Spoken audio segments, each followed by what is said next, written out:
Hi, my name is Yannick. I'm French-Canadian from Montreal, Canada. And I've been on a spiritual journey since 2009. And I'm now Reiki master, and I'm doing some shaman artwork. Uh, I've been a network engineer for 15 years for Montreal Police. I've been working in the office, a normal job, and I realized after 4 burnout that it was not for me, that I needed to get out of there, and I needed to live more in the moment and more from my heart and do what felt good to me. So here I am talking about what I am, and hopefully I'm going to be able to answer if there's one person that's watched that video that recognizes himself in what I'm saying, then my job will be done. Personally, I was just interested in your project by the fact that there's a lot of different versions that I presume that would come out, from the apocalypse to those people are fucking crazy to think that anything is gonna happen. Yeah. And I feel that I'm just in the middle. Mm-hmm. And I thought that it was really a good opportunity to share my past 3-4 years of what I call awakening. Yeah. Spiritually that I had. Okay. And so maybe if we start at the beginning, like what was the beginning of your spiritual awakening? Okay.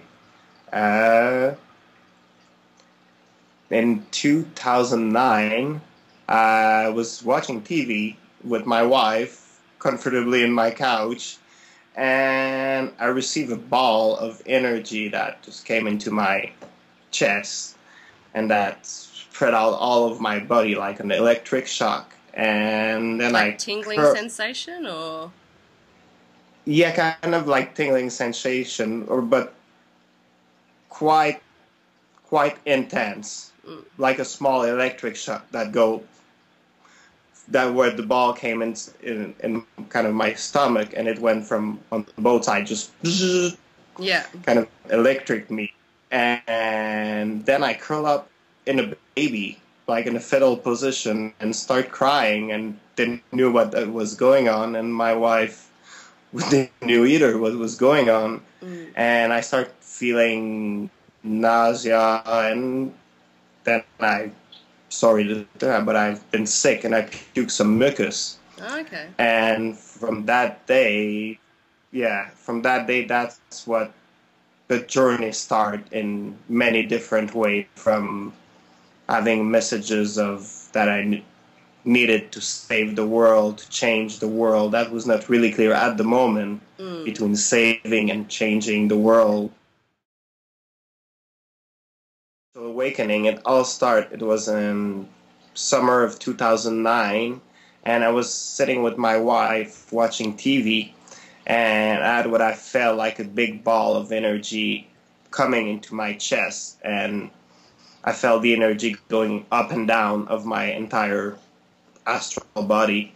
And I right away curled up in a little bubble, in a little filled position, and start to cry like a baby.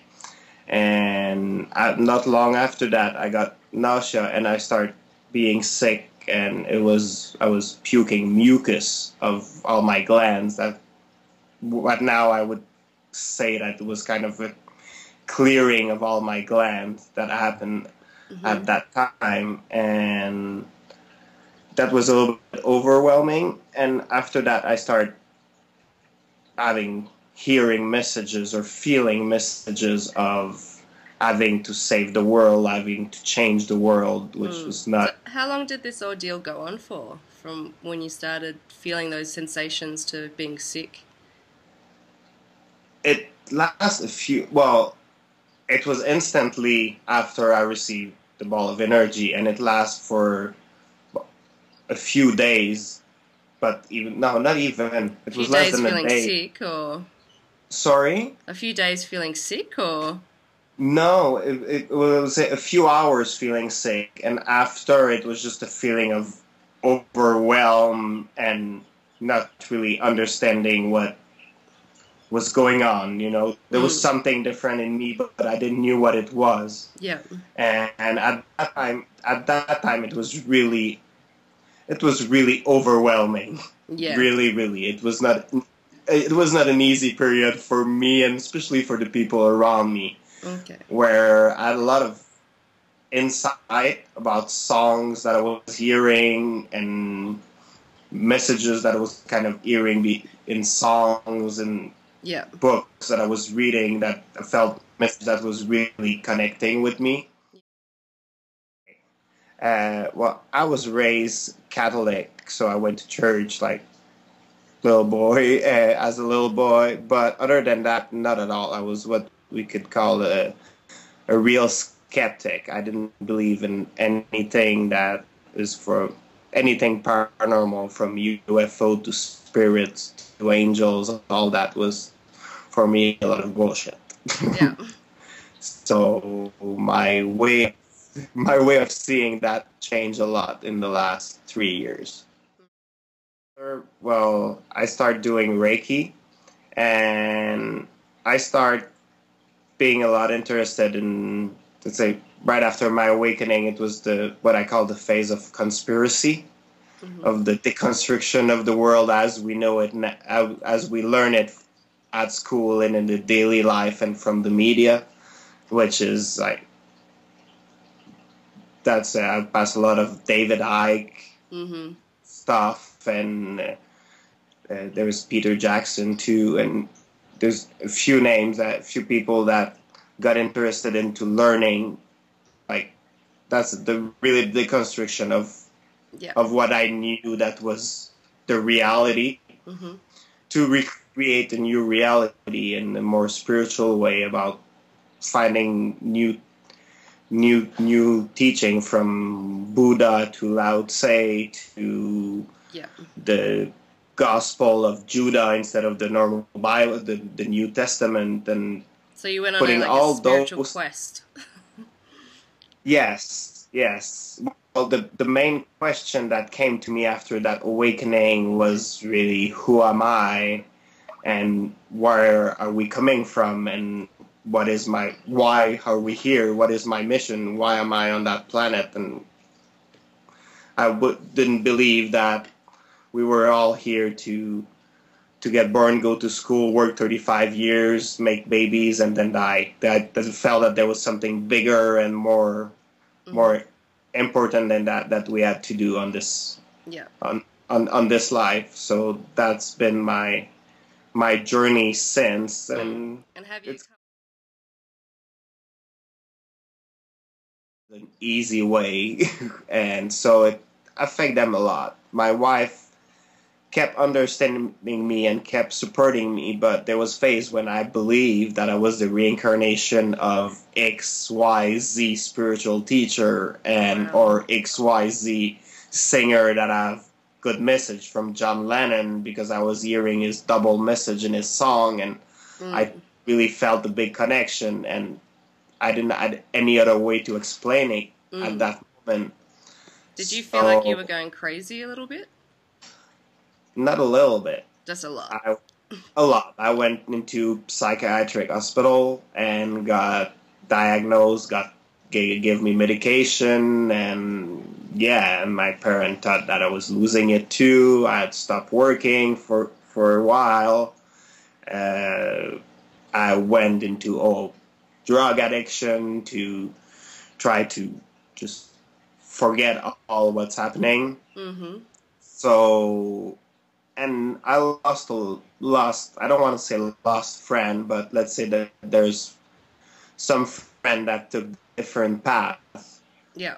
uh, and for some part of my time, for good reason, because I could have been scary in my thinking and in the way I wanted to, like I say, change the world or save the world. Yeah. But it hasn't been easy. But the beauty of it is, as I was losing, or some friends were taking different path, there was new friend coming in my life that worked more with you, you know. Yeah, and that had same kind of experience, or were not having the same kind of experience, but were born into a spiritual journey. Yep. Instead of awakening like me at 34, 35 years old. They've been all their life in that, so they were able.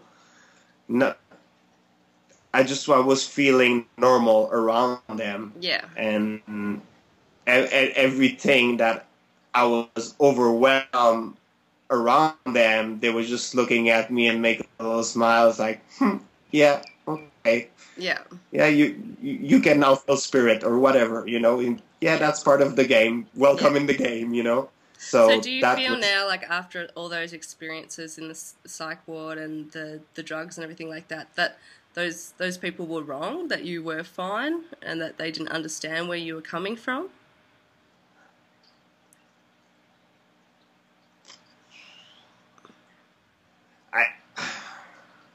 Yes and no. Like I said, I can understand because of the excitement, the non-controlled energy that I had. That would be scary and would look a lot like in our world, modern world society, that would look like somebody who's sick, who's mentally ill. Yeah. But I had to convince myself that I was okay. Yeah. I was not convincing other people. Yeah. I wanted to convince myself and to accept myself the way I am, you know? And that's part of why it's the interesting thing that at this point in my life, you can put me in front of whoever you want. I will say the same thing because nobody can take out what I feel, what I sense, what I feel with my hands, everything that happened to me. It's like when you feel heat or when you feel the rain falling on you. Yeah. If you feel energy the same way, nobody can say no, it's not. Exactly. Nobody can say no, it's not raining outside when you're wet. You know? Yeah. That, to me, as we evolve in our own consciousness or in a spiritual path or anything, I feel like it's like around the planet there's like webs of energy. And as you evolve, you connect with that web of energy that are different. And you attract the same kind of people that in that energy web that you are connecting with. Yeah. Or in the same frequency that you're emitting. If like you are a Wi-Fi kind of we are all kind of Wi-Fi antenna, which we create our own reality. And that's something that I see more and more and more obvious, that we create a reality, that thoughts become thing, and that the power of manifestation, especially in those days right now, is really rapid. There is something happening about December 21st, that it's there is a switch in the energy, and if we connect and if we put our body to the same vibration of that new energy, that the life is dealt a lot different now, that there's a new way of thinking in life. And I refer to some people call it the law of attraction, or the spiritual law of the universe. That universal love. The universal love, yeah. Yeah. And then the elder were saying, we're not saying about the end of the world, they were talking about a new beginning of community, of sharing with Mother Earth, of being more healthy, and came down here in North Carolina at friend's place to do some ceremony here on the 21st, and to just pass good time with what I call my soul family. Okay. And so these are great people that I met 3 years ago, that I had an instant connection, and I went them and asked them if they want to be I call them my Reiki parents or my spiritual parents. And so my wife was nice enough to let me come here and do the celebration here. Okay. But to me, it's not, it's a celebration that everybody, I think, in the world who feel attract in any way spiritually will take the time to celebrate together, and just that beautiful energy, that beautiful peace that we will send on our planet, like whatever energy is supposed to come from with the planetary alignment and the central sun and all the Mayan that all the Mayan know a long time before we knew anything about it. But if I put that aside, just the fact that everybody is meeting up together, and just that is a good way to raise the vibration of our world. Thanks to everyone who's watching Intergalactic Skype Chat 2012. I just really want to say a special thank you to Tanishka, to Michelle, and to Yanick for having so much courage to tell their own stories, to explore different avenues, and also have great hopes for the future. I know for the future that I want to see more community, I want to see more heart, and if we can all, be friendly to one another, then we can create a wonderful space. And I would just like to leave you with this little bit. Thank you, Jimmy. You're welcome. Isn't it great to be alive? Which reminds me of our opening number, ladies and gentlemen. How long has it been since you watched a good old-fashioned human sacrifice? Too long, you say. Well, watch this.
What would you do if I sang out of tune? Would you stand up and walk out on me? Lend me your ears and I'll sing you a song, and I'll try not to sing out of key. Oh, I get by with a little help from my friends. I get high with a little help from my friends. Gonna try with a little help from my friends. Do you need anybody? I need somebody to love. Could it be anybody? I need a body to love. Really, I get by with a little help from my friends. I'm gonna try with a little help from my friends. Say goodbye with a little help from my friends. Yes, I get by with a little help from my friends.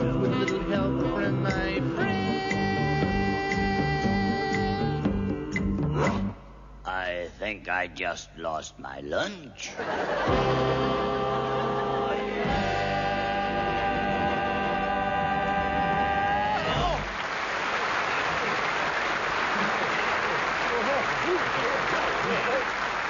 You think the lobsters would share some of their popcorn with us? No chance. They're too shellfish. Oh! You're too selfish.